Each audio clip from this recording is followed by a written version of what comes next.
Part 1. Hello and welcome. I'm so glad you're here. I want you to start by just listening.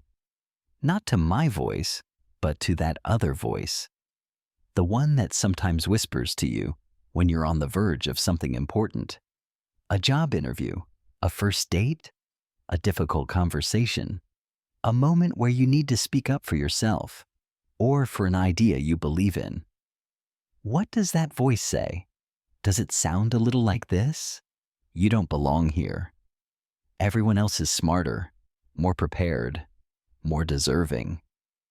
It's only a matter of time before they find out you're a fraud. If you've ever heard that whisper, if you've ever felt that cold knot of dread in your stomach, that feeling of being an imposter in your own life, then I want you to know something deeply and truly. You are not alone. You are not. This feeling, this secret we carry, is one of the most universal experiences of being human. It's called the Impostor Syndrome, and it is the quiet thief of our power, the silent suffocator of our presence. We spend so much time preparing for life's biggest challenges. We write the speech, we study the data, we rehearse the answers. But we often forget to prepare for the most crucial part of the equation, ourselves. We forget that long before we say a single word, our bodies have already started the conversation. Have you ever noticed it? How, in moments of anxiety, your body seems to shrink? 4.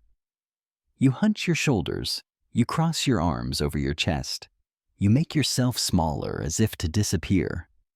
Your nonverbal cues, the language your body speaks, often tell a story of doubt and powerlessness, even when your words are trying to project strength. This is the world and the work of social psychologist Amy Cuddy. Her journey into this topic wasn't just academic, it was born from a profound, life-altering experience. As a bright college sophomore, Cuddy was in a terrible car accident. She suffered a severe traumatic brain injury. The doctors told her she would struggle to finish college, that her IQ had dropped significantly. She lost a part of her core identity, and with it, she felt utterly powerless. For years, as she fought her way back, she lived inside that secret house of imposterism. Even after defying the odds and making it to Princeton for her PhD, she was haunted by that whisper, "I am not supposed to be here." This is where our journey begins, not with a lecture on how to stand up straight, but with an empathetic understanding of why we so often collapse. It begins with acknowledging that feeling of being an imposter, of feeling small in a world that seems so big. Because only by understanding the language of our doubt can we begin to learn the language of our confidence. And what Amy Cuddy discovered through both personal struggle and scientific research is a profound truth.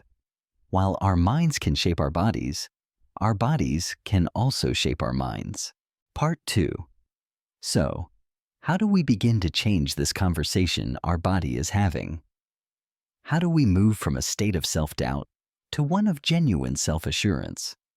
The answer lies in a single, powerful word: presence. What is presence? It's not about being the loudest person in the room. It's not charisma. It's not about managing the impression you're making on others. Amy Cuddy defines presence as the state of being attuned to and able to comfortably express your true, honest self, your thoughts, your feelings, your values, and your abilities. It's the feeling of personal power that allows you to be you, even when you're under pressure. When we are truly present, something magical happens. Our words, our facial expressions, our posture, and our movements all align. They become synchronized. There is no longer a conflict between the person we are on the inside and the person we are presenting to the world. We are no longer fighting ourselves. We are simply being ourselves. And that harmony, that authenticity, is what makes us compelling. For decades, we've largely believed this was a one-way street. You feel powerful, so you stand tall. You feel happy, so you smile. But what Cuddy's work, and a large body of research, has revealed is that this is not a monologue. It is a conversation, a constant flowing dialogue between your mind and your body. This is what researchers call a bidirectional relationship. Yes, your mind tells your body what to do, but your body also tells your mind how to feel. Think about it. If you force yourself to smile, even when you don't feel like it, studies show it can actually elevate your mood. The physical act sends a signal back to the brain. This is the foundational idea behind what Cuddy famously termed power posing. The idea is simple, yet profound. If we naturally expand our bodies when we feel powerful, can we feel more powerful by intentionally expanding our bodies? The answer, her research suggests, is yes. By simply adopting the posture of confidence, we can nudge our internal state. We can begin to change the story our brain is telling itself. Now, it's important to be clear here. The science around power posing has been debated, particularly its effects on our hormones. But what has been shown to be remarkably consistent across many studies is its effect on our feelings. Adopting an expansive posture can make you feel more powerful, more confident, and more optimistic. This isn't about a magic trick that instantly solves all your problems. It's about understanding that you have access to a tool right now that can shift your mindset. You don't have to wait for confidence to strike you like lightning. You can invite it in. You can create the conditions for it to emerge simply by changing the way you carry yourself. You can use your body to change your mind, which then changes your behavior and ultimately changes your outcomes. This is the beginning of reclaiming your personal power. Part 3. Let's get practical. What does this silent language of confidence actually look like? The distinction is simple. It's the difference between expanding and contracting. When we feel powerless, we instinctively try to make ourselves smaller. We perform what researchers call low-power poses. Think about it. You might be doing one right now as you listen. Hunching your shoulders, crossing your legs tightly, maybe even wrapping one ankle around the other, crossing your arms or holding them close to your body, touching your neck or face, which are self-soothing but also protective, powerless gestures. We collapse inward, minimizing the space we occupy. Now, think about the opposite. Think about high power poses. These are open and expansive. Imagine an athlete who has just won a race. What do, regardless of where they're from or if they're blind or sighted? They throw their arms up in a V, they lift their chin, they expand their chest. They take up space. High power poses are about opening up, standing with your feet planted firmly and wide apart, placing your hands on your hips like Superman or Wonder Woman, leaning back in a chair with your arms behind your head, spreading your materials out on a table to claim your territory. These postures project power and confidence, not just to others, but back to yourself. In one of her key studies, Amy Cuddy and her colleagues brought people into a lab and had them hold either high power or low power poses for just 2 minutes. Afterward, these participants went through a stressful mock job interview. The interviews were recorded and shown to coders who knew nothing about the experiment. The result? The coders unanimously wanted to hire the high power posers, not because of the content of their speech, but because of their presence. They came across as more confident, passionate, and authentic. This extends beyond posture. When we feel powerful, we tend to speak more slowly and deliberately. We aren't afraid to pause because we feel entitled to the time we are using. We make more consistent eye contact. Our nonverbal and verbal communication are in harmony. But in our modern world, there's a new challenge to this. Amy Cuddy calls it the eye posture. Think about how you hold your body when you're looking at your phone or tablet. You hunch your shoulders, curve your spine, and tuck your chin. You are, for hours a day, putting your body into a low-power pose. Studies have shown that even short periods of interacting with small devices can make us feel and act less assertive. Our tools of connection and productivity may be inadvertently robbing us of our power. The invitation here is to become an observer of your own body. Notice when you're making yourself small. In a meeting, on the subway, at your desk, and then, gently, give yourself permission to expand. Uncross your arms, drop your shoulders, sit up straight, allow yourself to take up a little more space. These are not grand theatrical gestures. They are tiny physical tweaks that can begin to rewire your internal state from the outside in. Part 4. We've talked about the body, but now let's return to the mind, specifically to that nagging voice of the imposter. Because even if you stand like a superhero, that voice can still whisper. This is where we explore one of Amy Cuddy's most powerful reframes. It's not fake it till you make it. It's fake it till you become it. What's the difference? Faking it till you make it implies an endpoint. You pretend until you get the job, the award, the external validation.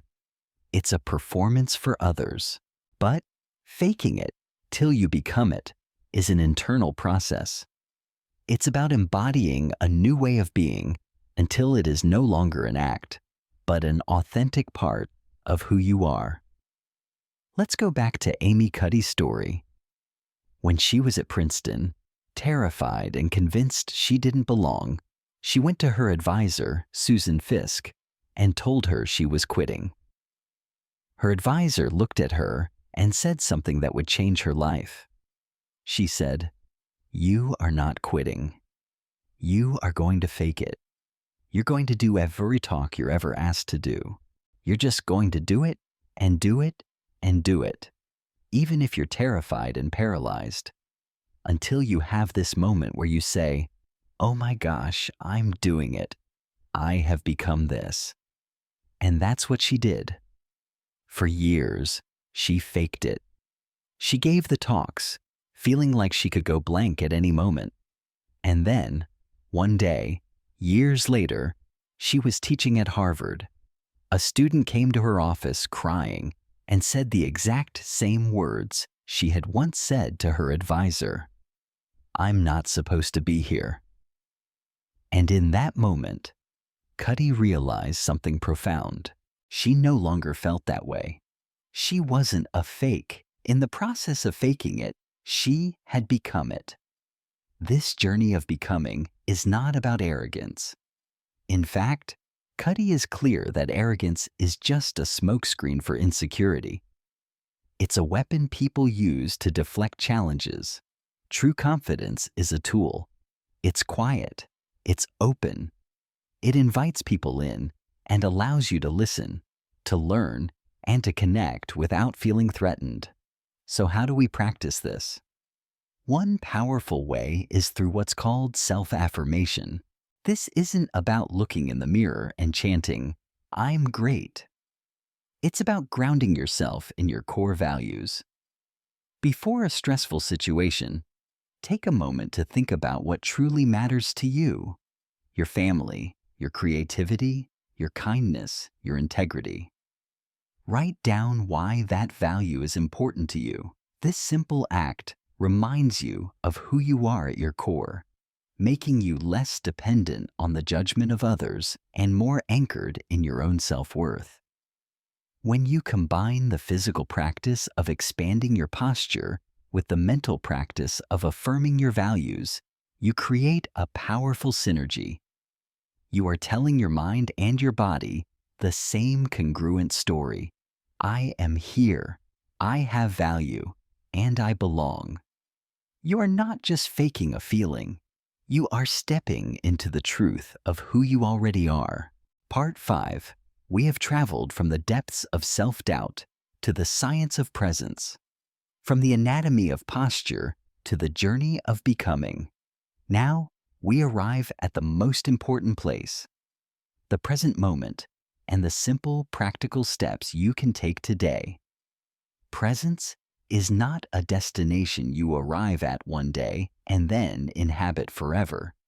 It's not a permanent, Zen-like state. It is a practice. It is a series of moments, and in each moment, you have a choice. The goal is not perfection. It is progress, one tiny tweak at a time. So, let's create a simple ritual, a 2-minute routine for your biggest challenges. Before you walk into that job interview, that performance review, that negotiation, that social event that makes your palms sweat, find a private space, a bathroom stall, an empty office, an elevator, even your own car. For 2 minutes, I want you to make yourself big. Stand with your feet apart, plant your hands on your hips, or reach your arms up in a V shape. Stretch out, take up space. As you do this, I want you to breathe deeply, slowly. Feel your lungs expand. Feel your chest open. During these 2 minutes, you are not thinking about everything that could go wrong. You are not obsessing over the outcome. You are simply focusing on your body and your breath. You are shifting your physiology. You are priming your brain to cope with the situation in the best way possible. You are turning down the volume on your internal threat system and turning up the volume on your approach system. Remember, this is not a performance for anyone else. This is a conversation with yourself. You are using your body to walk yourself off the ledge of anxiety because, as Cuddy says, we're not very good at talking ourselves off that ledge. And then, when your 2 minutes are up, you let it go. You walk into that room, not with arrogance, but with a quiet confidence. You focus less on the impression you're making on others and more on the impression you're making on yourself. You aim to leave that situation feeling satisfied that you showed up as your authentic self, regardless of the measurable outcome. This is the practice of presence. It is the cumulative effect of these small private moments of empowerment. It is the understanding that personal power is not a finite resource you have to take from others. It is an infinite wellspring inside of you that you can learn to access. The person you want to be, the confident, poised, authentic you, is not someone you need to build from scratch. They are already there. Presence is simply the key that allows you to unlock yourself, your abilities, your courage, your generosity, your boldest, truest self. So go and be present. Give yourself permission to take up space. Your life is waiting for you.